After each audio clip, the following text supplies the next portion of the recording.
नमस्ते, जय श्री कृष्णा। स्वागत है आपका मेरे वीडियो में। और मेरे बगीचे में सुबह हो चुकी है। मैं आ गई हूँ अपने छत पर और साथ लाई हूँ जूता, क्योंकि बहुत सारे प्लांटर ऐसे हैं जिसके कि रूट बॉन्ड होने के कारण जड़ों को निकालना मुमकिन नहीं। पैरों का प्रेशर डाल करके जड़ों को खींचना पड़ेगा, तब जाकर यह गमले से बाहर आएंगे। गुड़हल के प्लांट में देखिए रूट्स कितने बुरी तरीके से बॉन्ड हो चुके हैं, इसे भी निकालना है।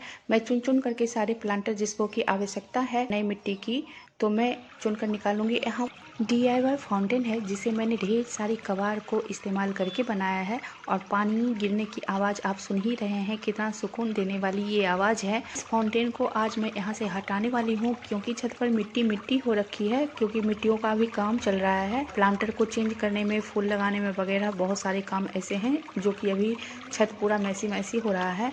तो इस फाउंटेन को फिलहाल हटाकर मैं दूसरी जगह पर रखने वाली हूँ। इस फाउंटेन के लिए मैं एक DIY तरीके से ही छोटी सी झोपड़ी बनाने वाली हूँ, और उसी में मैं बुद्धा भी रखूँगी। आपको दिखाऊंगी कि मैं किस तरीके से यहाँ पर एक झोपड़ी बना रही हूँ। चिड़ियों की चहचहाहट और पानियों की कलकल करती हुई ध्वनि बहुत ही ज़्यादा शांति देने वाली है। चिड़ियाँ तो मेरे घर के बगल में एक बांसों का झुरमुट है, वहाँ पर घर बनाए हुए रहती है। जब गार्डन हो और उसमें चिड़ियाँ नहीं हो तो गार्डन सूना सूना सा ही लगता है, इसलिए चिड़ियों का होना भी बहुत ज़रूरी है। मेरे गार्डन में एक चिड़िया घर भी बनाई है, छोटा सा उसका घोंसला है जो कि दिखने में बहुत ज़्यादा प्यारा सा लगता है।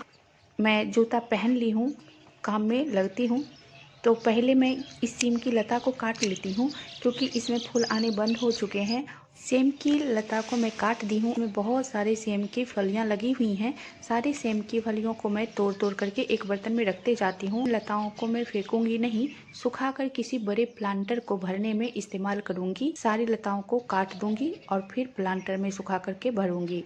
गार्डनिंग हम गृहिणियों के लिए बहुत ही ज़्यादा मेहनत का काम हो जाता है, क्योंकि प्रत्येक दिन रोज़मर्रा के कामों से थोड़ा सा वक्त हमें गार्डनिंग के लिए निकालना पड़ता है। अपने दिनचर्या में से थोड़ा सा समय चुराना पड़ता है गार्डनिंग के लिए। बीज लगाना, पौधों में पानी देना, खाद देना, मिट्टियों को बदलना, कटाई छटाई करना, बहुत सारे ऐसे काम हैं जो हमें गार्डन में प्रत्येक दिन करने ही पड़ते हैं। नहीं करने पर पौधे इतने खूबसूरत नहीं रह सकते हैं और पौधे मर सकते हैं, पौधे की ग्रोथ भी बंद हो जाती है। ये देखिए, बहुत सारी चिड़ियों की चहचहाहट की आवाज़ आ रही है, और शाम के समय तो चिड़ियों की चहचहाहट की आवाज़ बहुत ही ज़्यादा बढ़ जाती है। सुबह शाम चिड़ियों की वजह से माहौल बहुत खुशनुमा सा हुआ रहता है।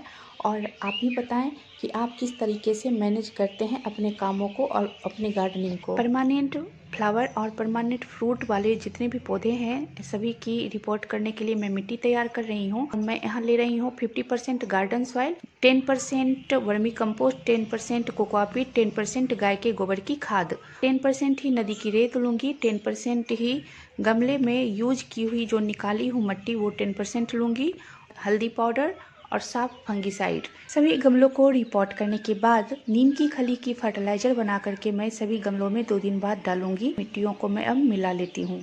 मिट्टी को मिला करके अच्छे तरीके से रेडी करके रख दी हूँ। टमाटर का प्लांटर अभी खाली नहीं है, 1 महीने के बाद खाली हो जाए। यहाँ पर टमाटर के उगाए जितने भी पौधे थे सभी को मैं बेकार पड़े हुए बोरी में लगा दी हूँ, और देखते हैं ये फलता है या नहीं फलता है। खैर, लगाने का काम है, मैं लगा दी हूँ। सेम के प्लांटर में ये देखिए मिट्टियाँ सूख चुकी हैं। यहाँ पर फाउंटेन को मैं एक दीवार के सहारे रख दी हूँ। गेंदा के जितने भी उगाए प्लांट थे सभी को मैं छोटे छोटे से पॉट में लगा दी थी। जितने भी कैरेट हैं मैं सभी में मिट्टियाँ फिल करके सभी को एक लाइन से लगा दी हूँ, और इसमें बाद में पौधे लगाऊंगी। बुद्धा बेम्बू है, उसे भी मैं साइड में रख दी हूँ।